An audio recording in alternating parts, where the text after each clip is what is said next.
ತೀರ್ಮಾನಕ್ಕೆ ticket announce ಆದ್ಮೇಲೆ ಗೊತ್ತಾಗೋದು. ನಾವು ಮುಂದಿನ ಸುದ್ದಿಯತ್ತ ಗಮನ ಹರಿಸೋಣ. ನೋಡಿ, ದಿನದಿಂದ ದಿನಕ್ಕೆ ಚುನಾವಣೆ ಕಾವು ರಂಗೇರ್ತಾನೆ ಇದೆ.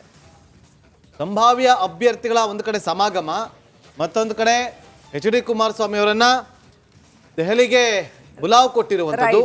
ರೆಬೆಲ್ ಲೇಡಿ ಸುಮಲತಾ ಮಂಡ್ಯದ ಈ ಒಂದು ಮಹಾಯುದ್ಧಕ್ಕೆ ಸಂದೇಶವನ್ನ ಕೊಟ್ಟಿದ್ದಾರೆ. ಮತ್ತೊಂದ್ಸರಿ ಅವರು ರೀಅಸರ್ಟ್ ಮಾಡಿದ್ದಾರೆ ಅದನ್ನ. ಮತ್ತೆ ಅದ್ರ ತಪ್ಪು ತಿಳ್ಕೊಂಬೇಡಿ, ಮತ್ತೆ ನಾನು ಹೇಳ್ತಾ ಇದ್ದೀನಿ, ಮಂಡ್ಯ ಲೋಕಸಮರದಲ್ಲಿ ನಾನು ಇದ್ದೇ ಇರ್ತೀನಿ ಅಂತ ಸುಮಲತಾ ಹೇಳಿದ್ದಾರೆ. ಮಂಡ್ಯ ಬಿಟ್ಟು ಬೇರೆ ಎಲ್ಲೂ ಹೋಗಲ್ಲ. ಮೊನ್ನೆಯಿಂದ ಅವರು ಈ ಸಾರ್ವಜನಿಕ ಕಾರ್ಯಕ್ರಮಗಳಲ್ಲಿ ಈ ಮಾತನ್ನ ಪದೇ ಪದೇ ಹೇಳ್ತಾ ಇದ್ದಾರೆ. ಅಂದ್ರೆ ಬೇರೆ ಕಡೆ ಟಿಕೆಟ್ ಕೊಡ್ತೀವಿ ನಿಂತ್ಕೊಂಡ್ಬಿಡಿ ಅಂದ್ರೆ ಹಂಗೆಲ್ಲ ನಿಂತ್ಕೊಳ್ಳಲ್ಲ, ಮಂಡ್ಯ ಬಿಟ್ಟು ಬೇರೆ ಎಲ್ಲೂ. ಯಾಕಂದ್ರೆ ಅವ್ರಿಗೆ ಸ್ಟ್ರಾಂಗ್ ಬೇಸ್ ಇರೋದೇನೆ, ಪೊಲಿಟಿಕಲ್ ಬೇಸ್ ಇರೋದೇನೆ ಮಂಡ್ಯದಲ್ಲಿ. ಅಂಬರೀಷ್ ಅವರು ನಿರ್ಮಾಣ ಮಾಡಿದಂತಹ ಒಂದು ಬೇಸ್ ಅದು. ಹಾಗಾಗಿ ಮತ್ತೆ ಕಮ್ಯುನಿಟಿ ಬೇಸ್ ಕೂಡ. ಹಾಗಾಗಿ ಮಂಡ್ಯ ಬಿಟ್ಟು ಬೇರೆ ಎಲ್ಲೂ ಹೋಗಲ್ಲ, ಮಂಡ್ಯ ಕ್ಷೇತ್ರವನ್ನ ಬಿಜೆಪಿ ಉಳಿಸ್ಕೋಬೇಕು ಅಂತ ಮಾತನಾಡಿದ್ದಾರೆ. ಏನ್ ಮಾತಾಡಿದ್ರು ಸುಮಲತಾ ನೋಡಿ. ಜನರಲ್ ಮಾತಾಡಿದ್ದೀನಿ, ಅವರು ಕೇಳಿದ್ರು ಮಂಡ್ಯ ಇಲ್ಲಿ ರಾಜಕೀಯ ವಾತಾವರಣ ಏನು ಹೇಗೆ ಅನ್ನೋದು ಒಂದು ಇನ್ ಜನರಲ್ ಮಾತಾಡಿದ್ವಿ. ಖಂಡಿತ ನಾನು ಇಷ್ಟಂತೂ ಹೇಳಿದ್ದೀನಿ, ನಾನು ನನ್ನ ಪರವಾಗಿ ಅಥವಾ ನನ್ನ ಟಿಕೆಟ್ ಅಂತ ಯಾವತ್ತೂ ಯಾವ ಪಕ್ಷಕ್ಕೂ ನಾನು ಲಾಬಿ ಮಾಡಲ್ಲ, ಮಾಡಿಲ್ಲ, ಮಾಡೋದು ಇಲ್ಲ. ಅದನ್ನು ಸ್ಪಷ್ಟಪಡಿಸ್ತೀನಿ. ಫಸ್ಟು ನಾನು ಹೇಳಿದ್ದಿಷ್ಟೇ, ಇಲ್ಲಿ ಬಿ ಜೆ ಪಿಯ ಒಂದು ಸಂಘಟನೆ ಚೆನ್ನಾಗಿ ನಡೀತಾ ಇದೆ. ನಾವು ಕಳೆದ ಅಸೆಂಬ್ಲಿ ಎಲೆಕ್ಷನ್ಗಿಂತಲೂ ಈ ಅಸೆಂಬ್ಲಿ ಚುನಾವಣೆಯಲ್ಲೂ ತುಂಬ ವೋಟ್ ನಂಬರ್ ನಮಗೆ ಚೆನ್ನಾಗಿ ಬಂದಿದೆ ಈ ಸಲ. ತುಂಬ ಅದು ಒಂದು ಹೋಪ್ಫುಲ್ ಅನ್ನೋ ರೀತಿಯಲ್ಲಿ ವಾತಾವರಣ ಇದೆ. ಬಿ ಜೆ ಪಿಗೆ ಚೆನ್ನಾಗಿದೆ. ನಾವು ಬಿ ಜೆ ಪಿಗೆ ಉಳಿಸ್ಕೊಂಡ್ರೆ ನಮ್ಮ ಪಕ್ಷವನ್ನು ಇಲ್ಲಿ ಕಟ್ಟೋಕ್ಕೆ ಒಂದು ಒಳ್ಳೆಯ ಅವಕಾಶ ಆಗುತ್ತೆ ಅನ್ನೋಂಥ ಮಾತನ್ನು ನಾನು ಹೇಳಿದ್ದೀನಿ. ನೋಡೋಣ ಅವ್ರು ಏನು ಡಿಸೈಡ್ ಮಾಡ್ತಾರೆ ಏನು. ಅದು ಅದರ ನಾರ್ಮ್ಸ್ ಏನು ಅಂತ ನಾನು ಇನ್ನು ತಿಳ್ಕೊಬೇಕಾಗಿದೆ. ಅದು ಬಹುಶಃ ಎಲೆಕ್ಷನ್ ಅನೌನ್ಸ್ ಆದಮೇಲೆ ಹೌಸ್ನ ಡಿಸಾಲ್ವ್ ಮಾಡ್ತಾರೆ ಅಥವಾ ಅದ್ರದ್ದು ಏನು ರೂಲ್ಸ್ ಆ್ಯಂಡ್ ರೆಗ್ಯುಲೇಷನ್ ನಾರ್ಮ್ಸ್ ನನಗೆ ಗೊತ್ತಿಲ್ಲ. ಗೈಡ್ ಮೂಲತಃ ಅಂಬರೀಷ್ ಅವರು ಬಹಳ ಕಸರತ್ತನ್ನು ನಡೆಸ್ತಾ ಇದ್ದಾರೆ.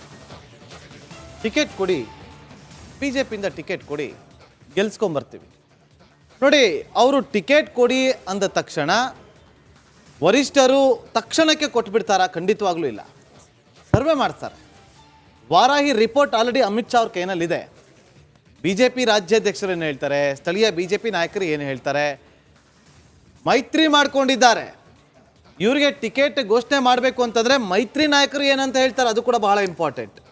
ಮೈತ್ರಿ ನಾಯಕರು ಒಪ್ಕೊಳ್ತಾರ? ಒಂದು ವೇಳೆ ನಾಯಕರುಗಳು ಒಪ್ಕೊಳ್ಬಹುದು, ಲೀಡರ್ಗಳು ಒಂದಾಗ್ಬೋದು.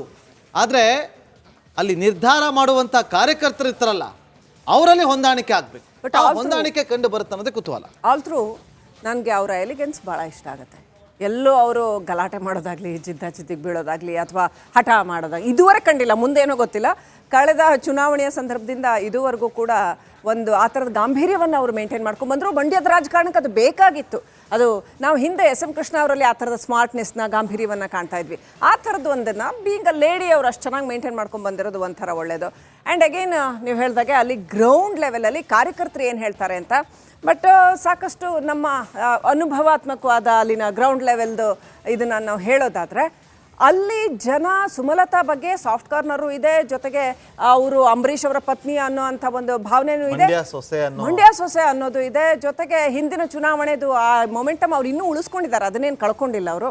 ಆದರೆ ಅಲ್ಲಿ ಗ್ರೌಂಡ್ ಲೆವೆಲ್ ಅಲ್ಲಿ ನಾವು ಒಂದಷ್ಟು ಜನರನ್ನ ಮಾತನಾಡ್ಸಿದ್ರೆ, ನೀವು ಯಾರಿಗಾರು ಫೋನ್ ಮಾಡಿದ್ರೆ ಒಂದಷ್ಟು ಕಡೆ ಅವ್ರು ಹೋಗಿಲ್ಲ. ಆ ಒಂದು ಬೇಸರ ಇದೆ ಮಂಡ್ಯದ ಜನರಲ್ಲಿ. ಬಹುಶಃ ಕಾವೇರಿ ವಿಚಾರವಾಗಿ ಹೋರಾಟ ಆಗಿರ್ಬೋದು, ಅವ್ರು ಹೇಳಿದ ಹೋರಾಟಕ್ಕೆ ಬಂದಿಲ್ಲ. ಎಸ್, ಬಿಜೆಪಿ ಏನಾದರೂ ರಿಟೈನ್ ಮಾಡ್ಕೊಂಡ್ರೆ, ಟಿಕೆಟ್ ರಿಟೈನ್ ಉಳಿಸ್ಕೊಂಡ್ರೆ ಆವಾಗ ಅದನ್ನ ಅವ್ರು ಪ್ಯಾಚಪ್ ಮಾಡ್ಕೊಬೇಕಾಗತ್ತೆ. ಆ ನೀವು ಹೇಳಿದಾಗ ಆ ಸ್ಥಳಗಳಿಗೆ ಹೋಗಿ ಅಂತ.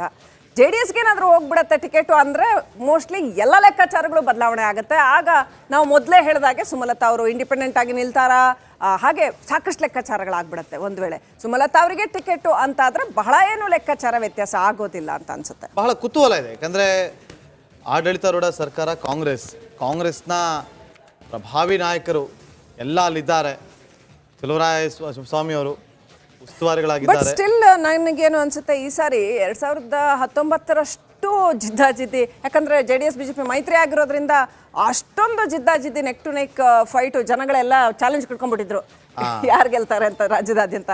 ಆ ಪರಿಸ್ಥಿತಿಗೆ ಹೋಗ್ಲಿಕ್ಕಿಲ್ಲ ಅಂತ ಅನ್ಸುತ್ತೆ. ಅಂದ್ರೆ ಮೈತ್ರಿ ನಾಯಕರು ಒಪ್ಕೊಳ್ತಾರ ಈ ವಿಚಾರವಾಗಿ?